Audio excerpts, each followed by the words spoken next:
днес. Милен Гочев съм аз, управител на Инженеринг. Както господин Портник каза, е един от изпълнителите на тези проекти по ВиК, съответно и по общинските проекти. Тази ретроспекция на това, което се е случило към момента, която господин Портник направи, е абсолютно вярна и точна. Забавянето от страна на проектите на ВиК и съответно и планирането, правилното планиране, мога да кажа, от страна на общината на тяхните проекти, които имат да изпълняват, съответно наши, всички общи, доведе до това, да се създава този дискомфорт за всички граждани и гости на града. Копае се на много места, по ВиК проекти, по общински проекти и всъщност това допълнително тежи на всички. По отношение на това, което казахме за подвис участъка от Патриарх Максим до Христо Смирненски. Значи там ние в първия етап, който започнахме, беше по самата улица Патриарх Максим. Знаете, с множество големи изкопи, с големи водопроводи, които имаме да прокарваме, които са довеждащи и централни за града. Съответно в периода на експлоатация съществуващи водопроводи там на място бяха с огромни аварии, което води до изключително затруднено и бавно изпълнение на участъка. Нашата надежда е и уверение на всички вас, искам да кажа, че всъщност от сега нататък, ние сме излезли вече на самата улица, която е от Прилеп до Патриарх Максим. И на всички задачата ни е в максимално кратки срокове да го изпълним. Ние сме обещали тази дата 20 юли, преди месец, преди по-малко от месец, така че всички усилия ще бъдат насочени да се спази тя. Въпреки проблемите, въпреки широките огромни изкопи, които се налага да се изпълняват, защото там знаете, че освен водопровод се изпълнява и канализация по проекта на ВиК. Така, за този участък, това мога да ви кажа. За подвис. За подвис, графика, който сме направили за изпълнение на улицата, както господин Портник каза, от сряда нататък, е достатъчно сбит. И нашето уверение е, че всъщност в рамките на преди започване на учебната година ние да сме изпълнили без маркировка, примерно и пътни знаци, всички необходими мероприятия, полагане на водопровод, 315 има 700 метра да се изпълнява, т.е. два водопровода отляво и отдясно, затова се и налага затваряне на улицата, която всъщност ще бъде затворена в два етапа.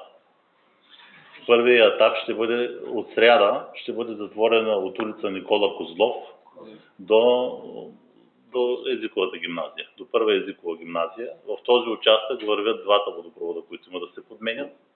Там инфраструктурата е по данни на ВиК частта, която има да се подменя, е много устаряла, съпроводена с множество аварии, затова няма как да не се подменят тези водопроводи, при условие, че общината дава толкова пари и отделя средства да се направи цялостно преасфалтиране, подмяна на тротуари, на бордюри, улично осветление, всичко това, да може района да бъде облагороден и той да бъде в експлоатация достатъчно дълго време без проблеми. Именно това налага и подмяната на тази подземна инфраструктура, която в крайна сметка бави действително много проектите.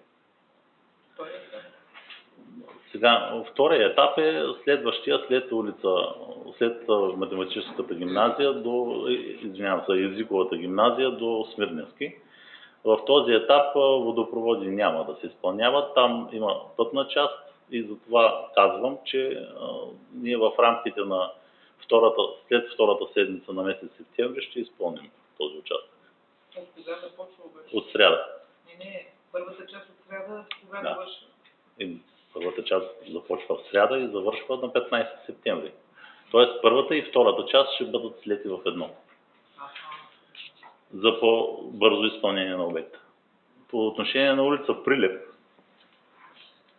частта, която обхваща проекта на община Варна, Значи там, знаете, беше изпълнен преди около повече от месец частта, която хваща проекта на ВиК, изпълнение на битовата канализация. Предстои да се изпълнява дъждовна канализация такава по цялата дължина на трасето, съответно с събирателни шахти, отводнителни и подмяна на два етернитови водопровода, също достатъчно аварирали през годините по данни от ВиК. Това са, както каза господин Портов, най-належащите мероприятия, които трябва да се случат там, защото общината предвижда цялостно рехабилитация на основното трасе, има да се изпълняват локални ремонти, едно съоръжение има да се изпълнява. Сега нашата цел и задача е максимално да облегчим хората, които минават по тази улица. Съответно, знаете, там се намира и ВиК, няма как да оставим работещи да не ходят на работа или пък гражданите да не могат да стигнат до ВиК.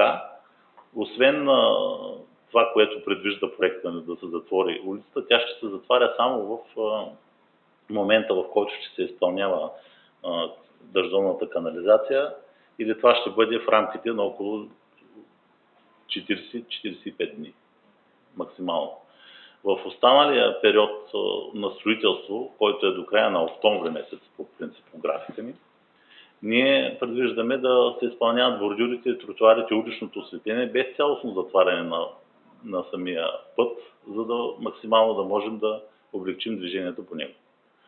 И съответно вече в последствие само за самото асфалтиране на последните пластове на асфалтовата настилка ще бъде отново затворено за 2 или 3 дни. Хората, когато ходят гоня ден около Подвис, казват, като се затвори Подвис и Прилеп още не е асфалтиран, те откъде да минават? Значи той Подвис, като се затвори, те обходните участъци не са през Прилеп. Значи, пак аз ви казах откъде точно е затворен. Там има, всъщност ще минават от улиците, които са свързани с булевард Левски и с другата част, която не е затворена, самия Прилеп. От сряда, да. Точно така, да. Правилно. Тоест за тези 45 дни ще направите държавната канализация. Именно, да. Която всъщност най-много пречи на движението. Нали, тя е в оста, съответно в ляво и в дясно с отводнителни шахти, така че опасно е да се преминава по пътя през това време. Давата брифинг, господин Русев каза, че всъщност ние каза вече сме приключили там едната част на Прилеп, те в общината могат да я асфалтират. Значи аз точно за това, защото чета кой какво пише, нали, някъде по медиите излезна, че ремонта на Пчелина бил приключил. Те първа почват, дали да ВиК ремонтът току-що почва. Аз за това се опитвам да чуете и да слушам и аз какво си говори.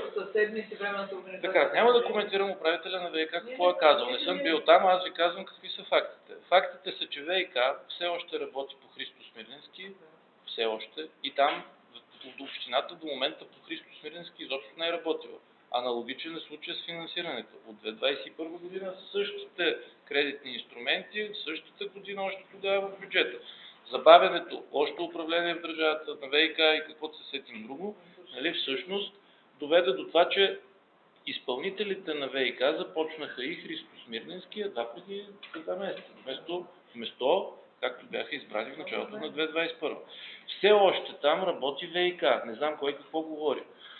От Подвис до Мир трябва да докарат тръбата, за да могат да направят изпитания на трасето. Разбирате ли? Да го надуят или там както е термина.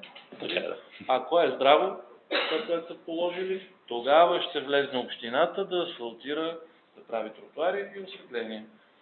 Ако не е здраво, трябва да ще го довършат. Надяваме се, разбира се, всички да е здраво, но все още те полагат трасето до Мир и все още не са направени изпитанията, за да може изобщо общината там да се включи.